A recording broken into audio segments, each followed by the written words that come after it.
Hello and welcome. Last video में हमने discuss किया था पाइथन बेसिक्स और मैंने एक टास्क के साथ आप लोगों को छोड़ा था कि आप for loop, while loop, if else ये सारी रिवाइज कर लो। तो होपफुली कि तुम लोगों ने इस सब को रिवाइज कर लिया होगा। तो हमारा जो सबसे पहला the first topic is function. तो हम बढ़ते हैं फंक्शंस की तरफ। ओके, तो question that comes in mind that what is function. Function है क्या? In context of programming, a function is a named sequence of statements that perform a computation. इसका मतलब ये है कि फंक्शन जो होता है स्टेटमेंट्स का एक सीक्वेंस होता है जिससे हम किसी टास्क को परफॉर्म करते हैं। तो सोचोगे तुम कि ये टास्क तो हम हर तरह से परफॉर्म करते हैं, लेकिन ये फंक्शन में स्पेशल क्या है? ओके वेट, फंक्शन में स्पेशल क्या है ये तुम जान जाओगे जब तुम धीरे धीरे इसमें आगे बढ़ोगे। ओके, और फंक्शन के बेनिफिट्स क्या क्या हैं। सबसे एक सिंपल सा फंक्शन मैं तुम्हें बताऊं जो तुमने पढ़ रखा है, वो है प्रिंट फंक्शन। लाइक प्रिंट भी एक फंक्शन है जिसमें हम हेलो पाइथन अगर इंटर करें तो ये हमें क्या रिजल्ट देगा? हेलो पाइथन हमारे प्रिंट होकर आ जाएगा। तो हेलो पाइथन वर्क करता है एज ए आर्गुमेंट और पैरामीटर। सो अब तुम सोच रहे होगे आर्गुमेंट और पैरामीटर क्या है? So argument and parameter are values और data that is being pass to a function. ठीक है, तो प्रिंट एक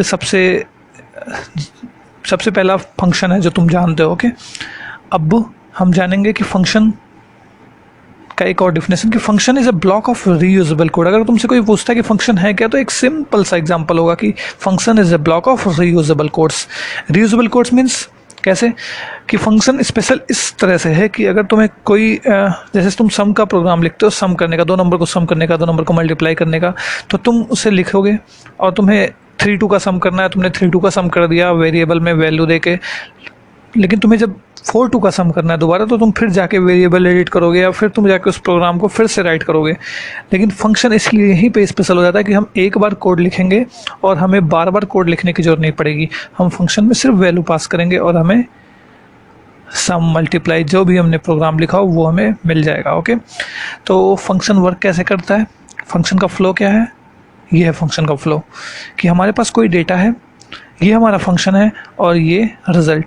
तो फंक्शन में हम किसी डेटा को पास करते हैं, उस डेटा जिसे हम फंक्शन में पास करते हैं उसे हम आर्गुमेंट या पैरामीटर कहते हैं, और जो रिजल्ट वो फंक्शन हमें हमारे कोड के अकॉर्डिंग दे देता है। ओके, अगला question, what are the types of function. Function के टाइप क्या हैं? तो there are 2 types of the function, predefined and user defined.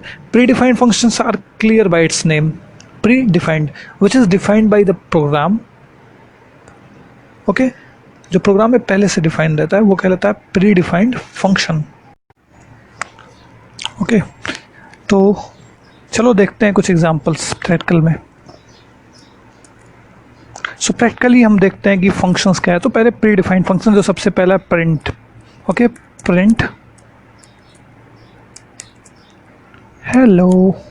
Okay, hello एक आर्गुमेंट है जो हमने प्रिंट जो कि प्रीडिफाइंड फंक्शन है उसमें पास किया। ऑलराइट, एक और फंक्शन मैं तुम्हें दिखाता हूँ, मैथ।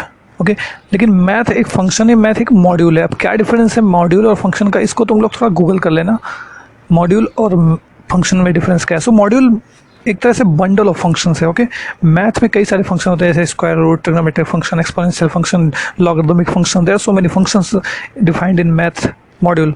तो सबसे पहले हम इंपोर्ट करते हैं मैथ को। इंपोर्ट करने का तरीका है इंपोर्ट हम लिखेंगे और मैथ। ओके, हमने इसको लिखने का मतलब हमने मैथ को अपने इस प्रोग्राम में इंपोर्ट कर लिया। Alright, import math. नाउ अगर हमें यूज़ करना है तो एक छोटा सा एग्जाम्पल बताता हूँ, math dot SQRT, it means square root. हमें स्क्वायर रूट निकालना है 169 का। ऑलराइट, 169। ओके, 13। ऑलराइट, तो इसने हमें दे दिया 13। स्क्वायर रूट एक फंक्शन है जिसमें हमने 169 पास किया। मुझे निकालना है इंपोर्ट, सॉरी मुझे निकालना है math dot sine. Okay, sine, ये हमें साइन 23 की वैल्यू दे दी। तो इस तरह से कुछ प्री डिफाइंड फंक्शन वर्क करता है। अब हम चलते हैं अपने अगले टॉपिक पे जो है यूज़र डिफाइंड फंक्शन, जिससे हमें लेना देना ज़्यादा है। Okay, user defined function clear है नाम से क्या मतलब है कि जो फंक्शन यूज़र खुद डिफाइन करता है उसे कहते हैं यूज़र डिफाइन फंक्शन। तो यूज़र डिफाइन कैसे करेगा, उसका एक सिंटेक्स होता है, प्रॉपर सिंटेक्स जिसे हम फॉलो करते हैं। तो उसका प्रॉपर सिंटेक्स ऐसे है कुछ, डेफ एक कीवर्ड है, डेफ मीन्स डेफिनेशन। इसका मतलब ये होता है जैसे मैं डेफ लिखूंगा तो हमारा इंटरप्रेटर जान जाएगा हम किसी फंक्शन को डिफाइन करने जा रहे हैं, डेफ। और उसके बाद हम लिखेंगे फंक्शन नेम, उस फंक्शन का नाम क्या है जिसे हम डिफाइन करेंगे, followed by parenthesis and followed by colon. Colon क्या रिप्रेजेंट करता है कि यहाँ से हमारे फंक्शन की बॉडी स्टार्ट होती है, ओके। उसके अंदर हम अपने कोड को लिखते हैं इस तरह से। अब मैं तुम्हें बताता हूँ फंक्शन एक्चुअल में किस तरह से इम्पॉर्टेंट है। एक छोटा सा प्रोग्राम मैंने लिया, a equal to 6, b equal to लिया 7, ओके। तुमने ये किया होगा सम के लिए, sum equal to a plus b, okay. Sum एक वेरिएबल है जो a प्लस b को स्टोर कर लिया। अब मैं सम एंटर करूंगा तो 13 दे देगा। अब मुझे नेक्स्ट टाइम 10 और 13 ऐड करना है तो मैं क्या करूंगा, तो मैं 10 a की जगह 10 b की जगह 13 लिख के फिर से वही प्रोग्राम लिखूंगा, फिर से वही प्रोग्राम लिखूंगा। ये तो बार बार उस प्रोग्राम को लिखने से बेटर फंक्शन डिफाइन कर देना होता है। तो एक फंक्शन में डिफाइन करूंगा डेफ सम, और इसमें वैल्यू पास करूंगा a और b।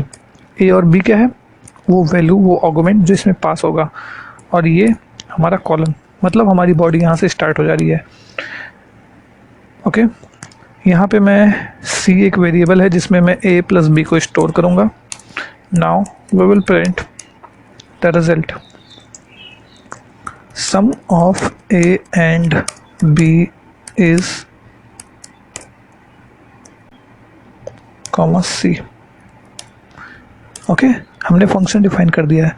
अब मुझे किसी भी नंबर को जोड़ना हो, मैं सम फंक्शन के अंदर वो वैल्यू पास कर दूंगा। लाइक मुझे जोड़ना था 12, 13, ओके। अब मुझे जोड़ना हो 46, 76, तो मुझे बार बार कोड लिखने की जरूरत नहीं पड़ी है। तो कुछ इस तरह से हमारा फंक्शन वर्क करता है, ऑलराइट। ओके, एक और मैं एग्जांपल बताता हूँ फंक्शन का। मुझे प्रिंट करना है एक टेबल, ओके, किसी भी नंबर का टेबल। तो मैं सबसे पहले डिफाइन करूँगा def table, okay. So table मुझे 2 का, 3 का, 13 का, किसी भी नंबर का टेबल प्रिंट करना हो तो मुझे एक वैल्यू पास करनी होगी इसमें, ओके। मैं वो वैल्यू a रखता हूँ, a मीन्स जिसका मुझे टेबल में वो वैल्यू इस टेबल में लूँगा। ये हमारा बॉडी ऑफ फंक्शन स्टार्ट होता है, ऑलराइट। तो सबसे पहले क्या ज़रूरत होती है हमें, फॉर लूप की। अगर आपने फॉर लूप, मैंने बोला था फॉर लूप रिवाइज कर लो, ओके। तो कुछ इस तरह से वर्क करेगा, for I in range from 1 to 11, 1। It means 1 से 11 और तक जाएगा। 1 से 11 के पहले, मतलब 1 से 10 तक, और 1 इंक्रीज होगा। ये अभी आप समझ जाओगे कैसे, ओके। प्रिंट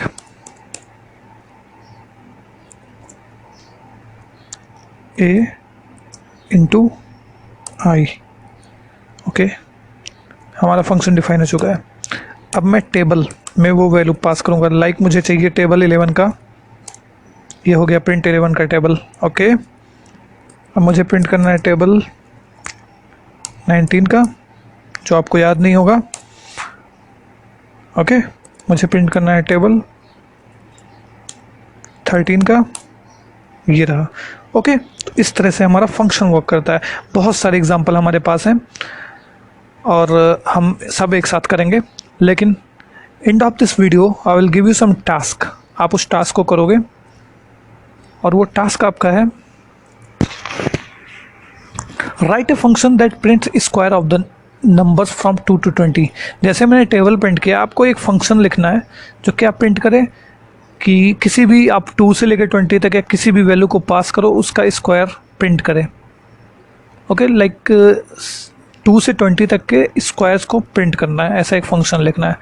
दूसरा, आपने फैक्टोरियल का प्रोग्राम पढ़ा होगा, आपको सिंपल बिना फंक्शन का यूज़ किए, फॉर लूप का यूज़ किए फैक्टोरियल का प्रोग्राम लिखना है। और last but not the least, write a function to print factorial of a number, okay. और आपको कोई भी डाउट हो, किसी भी डाउट, तो आप कमेंट सेक्शन में कमेंट करके पूछ सकते हो। और आप हमारे टेलीग्राम और व्हाट्सएप ग्रुप से जुड़ना चाहते हो तो नीचे दिया हुआ डिस्क्रिप्शन, आप उससे सीधे हमारे टेलीग्राम और व्हाट्सएप ग्रुप में जुड़ जाओ, जिससे आपको ज़्यादा अपडेट्स मिलती रहेंगी और सारे क्वेश्चन और सारे एग्जांपल्स आपको मिलते रहेंगे, okay. Thank you so much. Take care. Bye bye.